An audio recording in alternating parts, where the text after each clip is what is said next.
I secretly went to my wife's office to surprise her on our 10-year anniversary, only to greeted by this.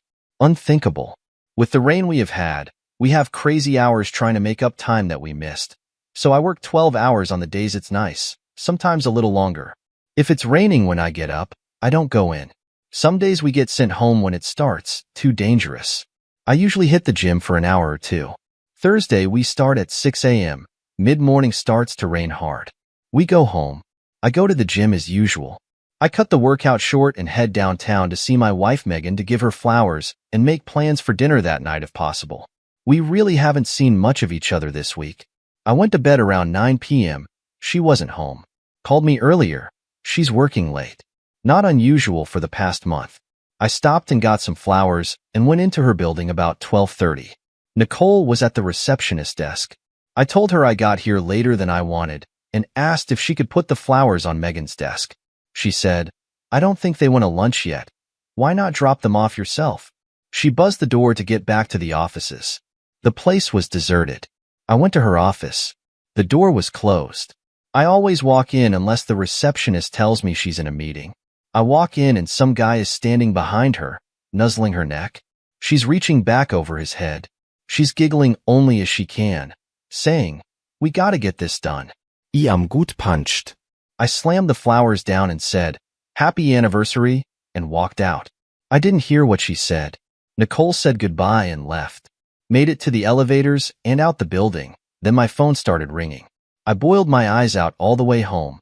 Went into the garage, pulled my camping gear out of the rafters, and took off. I drove about 2 hours to a state park. I had no idea what to do. I just had to run.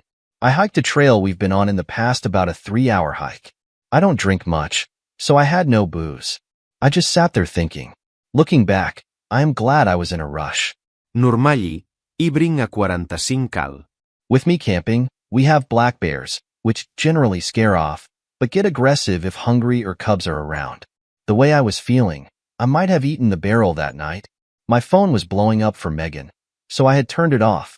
I left the park to get reception and turned it on to see my good friend called. I called him back. He said Megan called him to check on me, make sure I didn't do anything stupid. We talked a bit, told him I got to thinking this through, and would catch up on Friday. So while I am thinking about this, I go over our marriage from the beginning to see what I missed. We come from completely opposite backgrounds. My grandfather raised me with my mom. He taught me about life. He had a little saying about everything. He told me marriage would be the hardest job I ever had. He had to work on it every day. God, I miss him. We did not have much. Heard Mom and Grandpa having many discussions about bills. They worked hard, and my brother and I did not miss out on anything we knew of. Megan was born into money. Not overly rich, but very comfortable. Went to a great college, always had great clothes, a new car, etc., and she is beautiful. 11 out of 10 beautiful. I would joke with her if she coughed about the silver spoon getting stuck in her throat. We met and started dating. I was dumbfounded how such a woman would ever be with me. We dated quite a while before she told me about her parents and lifestyle. Our friends called us the model couple because they thought we were so good looking we had to be models. Families were not as kind. Afraid of the differences economically would come into play. Her dad and I started to get along, but her and my mom took some convincing. We graduate and get her first job. We plan on getting married. We work out between us that we would expose each other to our lives that we live. I took her white water rafting. She took me to the symphony. We went ziplining. We went to an art opening, etc. We agreed that we had to experience the other's interests. She was really enthused about the more physical things we did. I kind of like this symphony and such.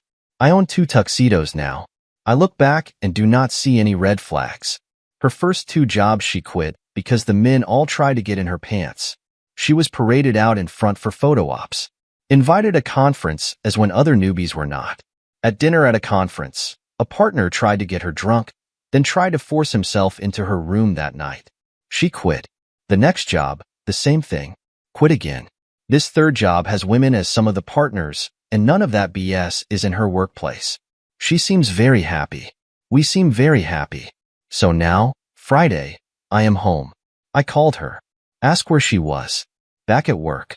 I, being in a smart-ass mood, Said that the marriage is taking second place for her job. She responded since I would not talk about what she was doing. Fair enough. She will be home in an hour. So I wait. I want to save our marriage. If I am lacking in providing, then I want to fix it. I want to ask why, of course, but I cannot accept an I don't know answer. Here's the update. Wife and I had a marathon talking session on Friday late night. I started by asking that she be honest in all answers and be complete. Do not tell me half-truths that have to be asked several different ways to get a complete answer. She agreed. I started with why. Answer. I don't know. Kind of what it was expected. We went around and around on this. Finally, I said, how many times did you have sex? Started to dodge, but when I let out a sigh and shook my head, she said 6 or 7 times. That started things rolling. I kept my cool. How long? Last 3 weeks. Back to why. Could not give an answer. You still love me? Yes. Saying it because we are done trying to save the marriage? No, with some conviction. Do you find me attractive? Yes. Why? Still can't answer. Am I not giving you something you are looking for? Here she hesitated, but quickly recovered. I knew I was onto something. Could not crack the nut, though. Finally, about midnight, I was tired. I said, Megan, you are an intelligent woman. I cannot believe you cannot articulate the why I am asking about. She started crying, saying she is trying to answer my questions. I said, okay, enough for tonight. Time for bed. She started to walk toward the door. I asked where she was going. To my parents' house. I told her that this is our house. I'm not asking you to leave. She's up crying at that point. I said, we are not divorced or separated. That may come, but for now we need to be together until we sort this out. We actually slept in the same bed. Not sex, in case you were going to ask. I am up almost most of the night. I am reading some of the comments in DM. Had some great comments and back and forth with a few people. One told me that women generally marry up in social status. We were unusual, maybe second thoughts. One suggested that maybe I was right and that I was not fulfilling something for her. But one told me that there was a post a few days ago describing this scenario, but from the women's view, asking what she should do. We could not find it on the subs you looked at. r/surviving infidelity r/infidelity. So I pulled up Reddit and put in Megan's account and looked at her history. Bingo. She was the one who posted. So this morning, bright and early, we start again. I start out, why? Same answer. We go around getting annoyed. Then I say, did this guy challenge you intellectually? The look on her face was priceless. He read my post. For the masses, she described how she caught the feeling when they first kissed in a make-out session in a hotel. She left. Next morning, after I left for work, she hightailed it over to a hotel to put an end to it. Then had sex. It continued at least up to her posting. I am sure a couple of days later, I discovered them. She also was weighing whether to leave. Then says this is moving way too fast. She needs to separate from the guy. So I present this to her that she thinks I'm a dumb hick. No. She was attracted to him because this project they are on is his idea. She feels she is getting passed by and needs to up her game. The stimulation from this led to the attraction and the rest. Now, I don't know. I know she was sincere. Now the floodgates open. We have a great dialogue through the issue. Mid-afternoon, she wants a break. She leaves for her parents. So I'm writing this update and knock on the door. Okay, gotta say I'm really tired now. There stands Megan's mom. I tell her Megan is on the way to their house. She knows she wants to talk to me. She has never been to our house by herself. She has never that I remember talked to me privately. She says she is not here to sway me in any way. She would accept any decision I make. But she wants to tell me her story. She was married once before Megan's dad. I knew that. The man she married was the love of her life. Didn't have much. She met her husband and they caught some feelings. Before they cheated, she told the first husband they were done. Divorced. When she married a new guy, he had some money but was an up-and-coming executive. Couple years go by. Not happy. Made a mistake. All husband moved on and is married. She gets pregnant.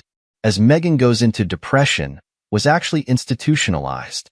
2 years later, pregnant with brother. Repeat cycle. Couple years later, sister is born. Repeat. No more kids. She's fixed. Everyone thought it was postpartum depression. I guess it was, but it mirrored her ex also expanding his family. To this day, she knows where he lives, his kids' names, etc. She has never gotten over leaving a love of her life. She sees how I am with Megan. She sees she is my love. She saw it when she quit her first job, how I took care of her. She got up and left, saying nothing else. All right, next cheating story. My wife has been cheating since our first-year anniversary. Spoil alert. Me and my wife were married in August of 2019. Things weren't easy. We fought a decent amount, but never to the point where I thought we were in danger of losing each other. We both had our struggles along the way. I have been in active recovery for a porn addiction for over 6 years, while she was starting her therapy journey to address childhood incestuous abuse. I thought we were on the right track. When August 2020 came along, our relationship still had its rough spots, but it was the first year of marriage. It was supposed to be this hard, right? I believe that even though we weren't where we were at least in a better spot than where we started. A couple of weeks into August, my wife became more and more distant.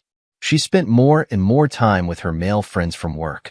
I began to have concerns, but every time I broached them with her, she would lay my fears to rest. You are the one who struggles with lust, not me. I am never one-on-one. I just make better friends with guys, etc. Despite my misgivings, I figured she was right. After all, I was the one who struggled with porn. I needed more boundaries than she did, right? We had the talk early on in our marriage that we wanted to set the boundary of never being in a one-on-one setting with someone of the opposite sex. We wanted to be above reproach. While she did acknowledge this conversation, she didn't think it was necessary for her. That her struggles weren't with sex, and I should be okay with her hanging out with male co-workers. They are all Christian guys working at a Christian restaurant. What could happen? In mid-August, we celebrate our anniversary. During this time, we decided to go on a large group trip where we would rent an Airbnb in the Northern Peninsula. During this trip, a lot of our closest friends came with, including the guy I would come to learn she was having an affair with. During the trip was when my suspicions really ramped up. She was very distant from me and spent more and more one-on-one time with this guy despite my misgivings. Things really came to a head when I came back one night and realized they were out alone in the lake swimming together. It had gotten to the point where even some of her other friends called her out on her behavior. Fast forward on August 30th, D-Day happened. I had been very suspicious by now, and every night when she came home the questions of whatever you've been, who have you been with, what in the suit? I didn't think she was having an affair, but I told her that I believed she was at risk for having an affair. But no one could spend this much one-on-one time in intimate settings with someone else and not develop feelings. Anyway, on the 30th, we were leaving church, and she was again acting very distant. I decided to ask her straight up, "Are you invested in this marriage?" That's when she replied, "We need to talk." She took me to a park and told me what has been happening. She told me it has been going on since the anniversary. She said she loves this guy and does not plan to stop seeing him. That was just about a month ago. In our few interactions since then, she has made it very clear she does not want back in the marriage, even if this guy wasn't in the picture. She told me that if our marriage wasn't already crumbling, that she wouldn't have gone looking. My brain knows that is bogus, but my heart still thinks it is my fault. In the meantime, she has continued to see this guy, post on Instagram about how much she loves him, and tell her friends about how I should have fought for her more. Something worth noting is that she is a manager at this Christian restaurant, and the guy is a new hire. Apparently, her boss is aware and is chosen to forgive her, aka covered up and go against all their values. I never thought I would get a divorce, but the choice is being made for me. Even if she did want to work on things, I'm not sure I could. I'm living with my parents right now, and this is all just too much sometimes. I still wear the ring, not ready to take it off. I know she doesn't, but still. There are times when I feel excited for the future, but other times when just doing basic tasks is too hard.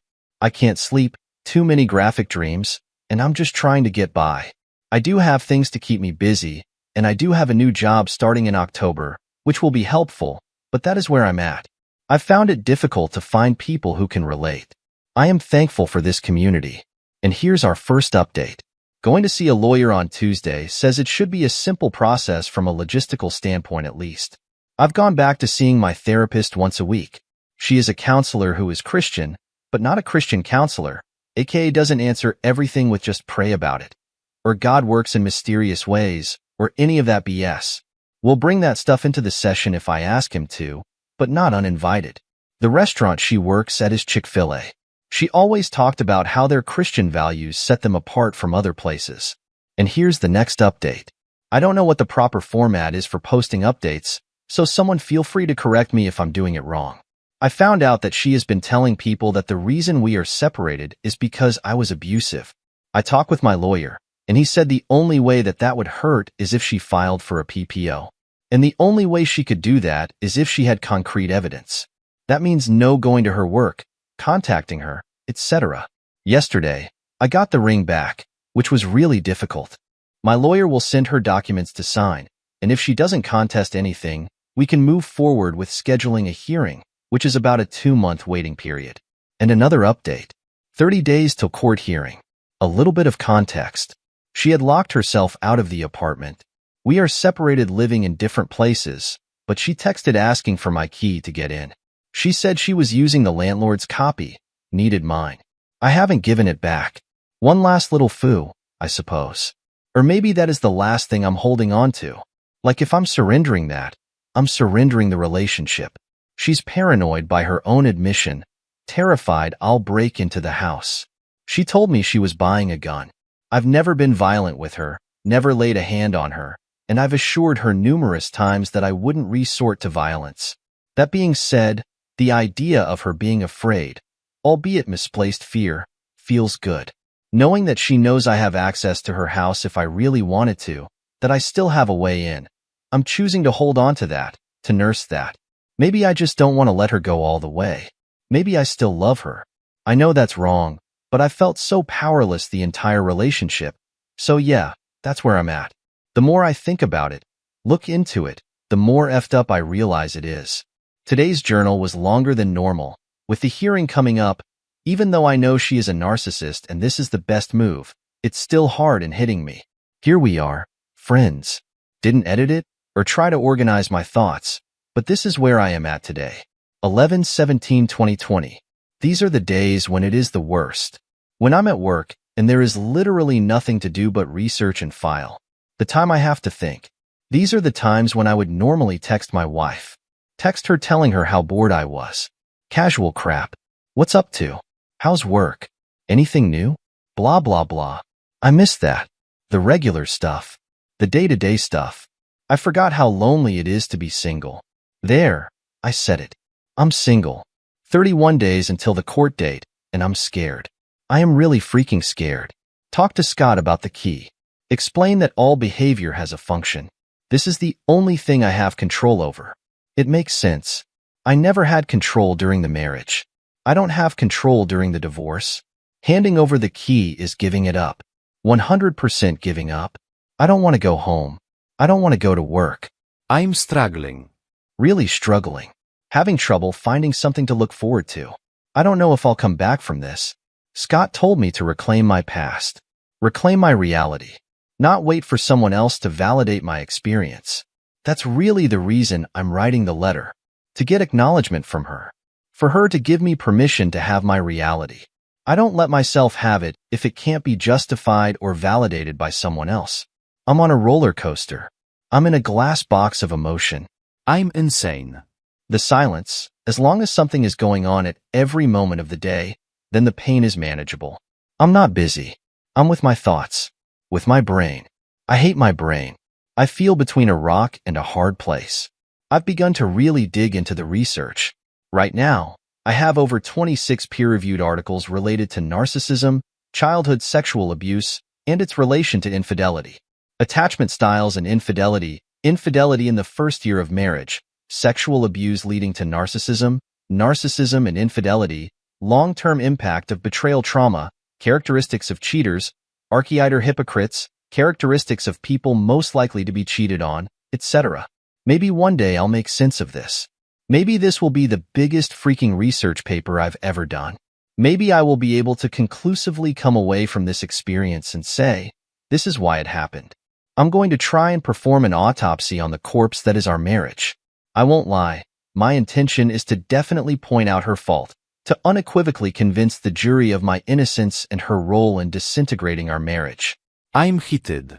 As I cool down, the hope is that I will be able to better look at my stuff, too, because it's there. As much as I hate to admit it, it is. I think the main reason I feel a need to prove the pain is because she has yet to truly validate it. I have not had a single conversation with her where she did not attempt to explain away, gaslight, justify, twist the truth, displace, or rewrite the narrative. I've been on lawyer mode, on a witness stand. I spent all of last year being cross-examined, and even though we have cut off contact, she is still a leech in my mind. I find myself doubting the institution of marriage, doubting values that I've held just as fundamental truth for so long. I don't see the point in waiting until marriage. I don't see the point in taking the step. I don't see the point in taking the risk. Maybe I do, but the risk and potential for failure is too great. I was certain, freaking certain she was the one. I thought I had dodged a bullet with my last fiancé. Maybe I just traded her on in for a rat poison. One is gross, the other one kills you. Who knows? The one could have been worse, probably would have been, but the point is my judgment is screwed. How can I be certain of anything when the thing I was 1000% sure about is a lie? My mom asked me if I ever saw myself getting married again, moving on. Right after she asked, she realized it was too soon for the question. Don't get me wrong, it definitely was. I'm not ready to remotely consider moving on, but if I had to answer now, I would say no, no, no, I am not getting married again. What am I going to tell everyone? Hey guys, welcome back. This has been hell. This has been the worst. Being in a situation where there is even a risk of this happening again seems unfathomable. It's like having an explosion strapped to my chest. Even if there was only a 10% chance of it going off, there's still a chance. I wasted a freaking ball or wedding on her. It's supposed to be a one-and-done thing. No. Right now, I don't think I'm meant for marriage. I was certain. My certainty is shaky. My certainty is unreliable. My certainty is nothing more than I guess. I'm certain of nothing. I'll never be certain of another woman. Marriage doesn't require certainty. It requires faith and trust. Yeah, I freaking know. But I believed in us and trusted her so much that it surmounted to something equivalent of certainty in my mind. I trust too much.